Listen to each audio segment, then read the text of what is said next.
Guys, life ನಂಗೆ ಹೆಂಗ್ ಹೆಂಗ್ತೈತೆ ಅಂತ ಹೇಳ್ತೀನಿ ಕೇಳಿ ನಿಮ್ಗೆ. ಮೊನ್ನೆ ನಾನು ಟ್ರೈನಲ್ಲಿ ಟ್ರಾವೆಲ್ ಮಾಡ್ತಿದ್ದೆ, ನಮ್ ಫ್ರೆಂಡ್ ಮದ್ವೆಗೆ ಹೋಯ್ತಿದ್ದೆ. ನಾನ್ ನನ್ ಸೀಟಲ್ಲಿ ಕೂತಿದ್ದೆ. ನನ್ ಮುಂದಿನ ಸೀಟಲ್ಲಿ ಸುಂದರವಾಗಿರೋ ಒಂದು ಹುಡುಗಿ ಅವ್ರ ಅಮ್ಮನ ಜೊತೆ ಕುಂತಿದ್ಲು. ನಾನ್ ಅವಳನ್ನೇ ನೋಡ್ತಿದ್ದೆ. ನೋಡ್ತಾ ನೋಡ್ತಾ ನಂಗೆ ಸಡನ್ ಆಗಿ ಸುಸುಗ್ ಅರ್ಜೆಂಟ್ ಆಯ್ತು. ನಾನ್ ಹೇಳ್ಬಿಟ್ಟು ಸುಸುಗ್ ಹೋಗ್ಬೇಕಂತ ಬಾತ್ರೂಮ್ಗೆ ಹೋದೆ. ಅಲ್ಲೋಗ್ ನೋಡಿದ್ರೆ ಯಾವನೋ ಗೋಳಿ ಮಗ ಎಷ್ಟ್ ದಿವಸ ಆಯ್ತು ಯೋತಿ ಗೊತ್ತಿಲ್ಲ, ಒಂದ್ ವಾರದೆಲ್ಲ ಸೇರ್ಸ್ ಒಂದೇ ದಿವಸ ಯೋತಿ ಗುಡ್ಡೆ ಮಾಡ್ಬಿಟ್ಟು ಹಂಗೆ ಹೋಗ್ಬಿಟ್ಟು ನೀರು ಹಾಕಿಲ್ಲ. ನನ್ಗ ಅದ್ ನೋಡು ಒಂಥರ ಮೂಡ್ ಆಫ್ ಆಗೋಯ್ತು. ಅದಕ್ಕೆ ನನ್ ಸುಸುನು ಹೋಗಿಲ್ಲ, ಹಂಗೆ ಬಂದ್ಬಿಟ್ಟೆ. ನಾನ್ ಬಂದ್ ಕುತ್ಕೊಂತಿದ್ದಾಗೆ ನನ್ ಮುಂದೆ ಕುಂತಿರೋ ಹುಡುಗಿ ಎದ್ದೋದ್ಲು ಅದೇ ವಾಶ್ರೂಮ್ಗೆ. ನನ್ನೇ ಗುರಾಯಿಸ್ಕೊಂಡು ಮೂಗ್ ಮುಚ್ಕೊಂಡು ಅಲ್ಲಿ ಮಾಡಿರೋ ಗುಡ್ಡೆ ನಾನೇ ಅಂತ ಅನ್ಕೊಂಡು ಬಂದ ಆ ವಿಷಯನ ಅವ್ರ ಅಮ್ಮನ್ ಕಿವಿಲ್ ಹೇಳಿದ್ಲು. ಇವಾಗ ಅವಳು ಅವ್ರ ಅಮ್ಮ ನನ್ ಹೆಂಗ್ ನೋಡ್ತವ್ರೆ ಅಂದ್ರೆ ನನ್ ದೊಡ್ಡ ಗಲೀಜ್ ನನ್ ಮಗ, ನಂಗೆ ಕಾಮನ್ ಸೆನ್ಸ್ ಕೂಡ ಇಲ್ಲ.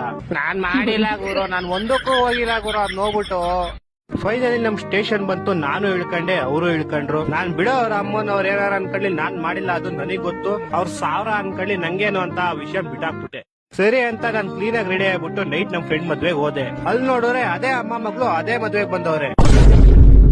ಅವ್ರಿಬ್ರು ನೋಡ್ತಿದ್ದಂಗೆ ಅವ್ರ ಅಮ್ಮ ಅವ್ರ ಫ್ರೆಂಡ್ಸ್ಗೆ, ಅವ್ರ ಮಗಳು ಅವ್ರ ಫ್ರೆಂಡ್ಸ್ಗೆ, ಟೋಟಲ್ ಆಗಿ ಮದ್ವೆ ಇರೋರು ಎಲ್ಲಾರ್ಗು ಇವ್ನ್ ದೊಡ್ಡ ಗಲೀಜ್ ನನ್ ಮಗ, ಇವ್ನ್ ಬಾತ್ರೂಮ್ ಹೋರೆ ಸರಿ ಹೇಳ್ತಾನೆ ಆದ್ರೆ ನೀರ್ ಹಾಕಲ್ಲ ಅಂತ ಎಲ್ಲಾರ್ ಕಿವಿಲ್ ಹೇಳ್ಕೊಂಬಂದ್ಬಿಟ್ರು.